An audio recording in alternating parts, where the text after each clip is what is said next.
Hello and welcome back. It's been a while, and if you have been watching my videos before, you'll notice that I'm in a different space. A much smaller, less cool space, and that's for a variety of reasons. And the title of this video, I messed up. Well, that's why I'm in this space. Let's get into it. So initially when I started this series, I said that I thought that 5 to 6 hours a day, 5 days a week was sustainable for practice. And I do still believe that. But unfortunately, the time of day that I had to get up to perform those hours was not sustainable. Because I was sharing my space with a drum school, I had to finish my practice before their lessons started, which meant finishing at 3 p.m. And to get 6 hours practicing, I need to be in the room for about 8, maybe 8.5 hours. So this meant in order to get videos made and still get my practice in, I was getting up at 5:30 a.m. and driving in rush hour traffic in Brisbane, which took an hour to get to the studio and an hour back. Because I finished at 3 o'clock, I was also driving back in rush hour. And over the first 3 months of this challenge, I got tireder and tireder and tireder to the point where I couldn't get up in the morning, because get up early during the week at 5:30 and then stay up till 2 or 3 a.m. Fridays and Saturdays at least for gigs. My body was absolutely knackered. So I decided I had to move because my practice suffered, and July, as you're going to see in a minute up here, was my lowest practice month. I was getting an average of about 4 hours a day, which is way under what I was hoping for. So I decided to change and move spaces.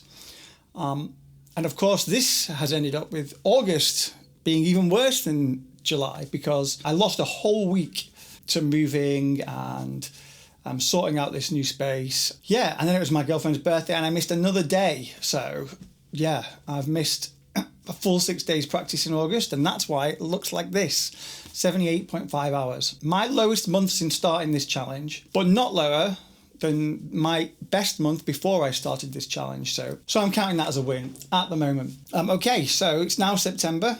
So as you've noticed, this video is 2 weeks late, and this actually covers the period from the middle of July, when my last video was made, until the end of August. And all videos now will be first week of the month for this series. The reason I decided to move it was because I was just not ready to make a video in this space, basically. And I'd had an entire week off, and I needed to get back into my routine before I started making videos again. So yeah, this video covers a 6-week portion, but the lowest practice portion so far in this challenge. Okay, so let's talk about the room. The room I'm sharing with a band. They only use it in the evenings, so I have it all day. So I can get here at 9 and stay here till 6, which is fantastic, which means I don't have to get up at 5:30 and I can still get a really good amount of practice. The last 2 weeks have been really great. Back to a really great routine. Practice is going well. Okay, so let's go through where we were and where we are. Starting with Future Sounds by David Garibaldi, because you might have noticed in the last video that was missing.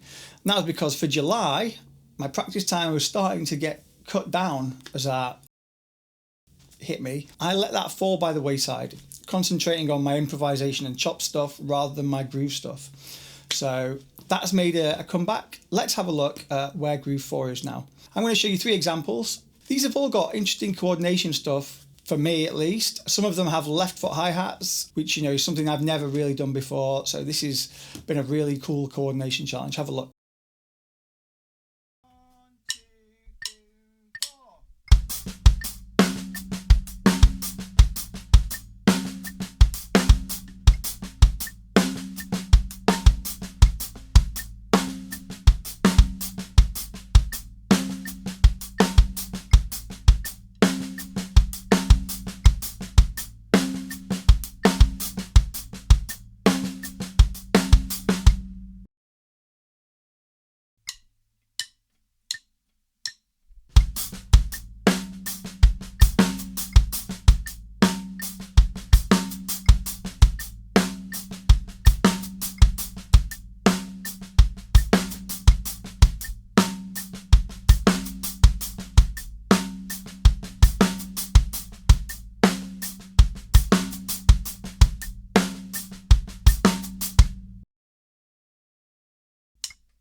So yeah, I think that's coming along. I reckon another few weeks and I'll have all the 38 exercises up to speed. It's way outside the scope of this video to play the whole exercise, but I'll play some really smooth examples, I hope, next time.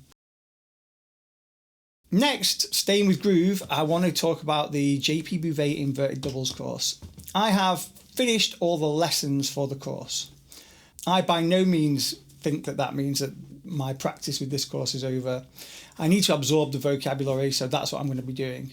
About a week ago, I submitted a video for a progress post on the JP Bouvet website, so I'm going to play that for you now and compare it to the first week that I played. See if you can see the differences and the amount of variation and vocabulary that I've got now.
I think that's coming along pretty nicely. What I intend to do next is to really hammer that vocabulary until it's smooth and natural and can come out anywhere. Let's see what it sounds like next month, eh? In the right, left kick course, JP Bouvet, I have finished the main body of the course now, which is the second chapter. And I also submitted a progress post for that. So that's what I'm going to play here today. Have a listen.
So as you can see, there's way more variation than there was in the first month of this challenge.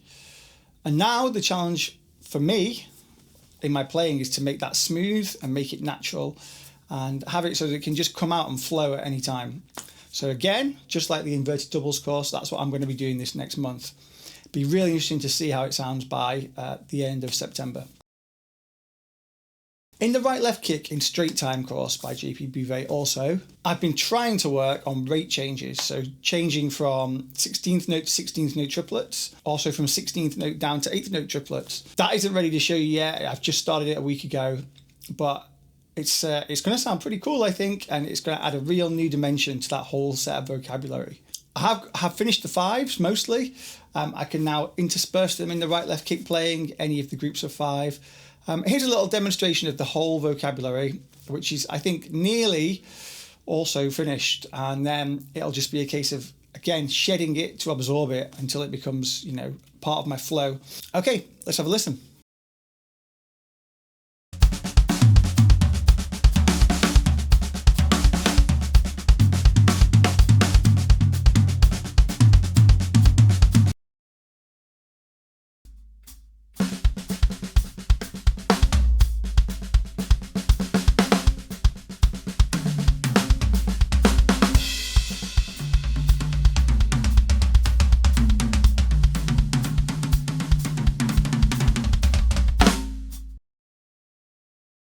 Last but not least is the JP Bouvet Paradiddles and Doubles course. In this, there's 3 chapters, and I've come to the end of the first chapter, which is mostly just paradiddles and adding groups of 2 to paradiddles to make them a little bit more interesting. Again, I submitted a progress post for that, so I'm going to play you that now.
So you can see, compared to month 1, it's very, very different. There's way, way more variation. And next comes paradiddle diddles and working those in. I'd be really interested to see how that shapes up for this next month.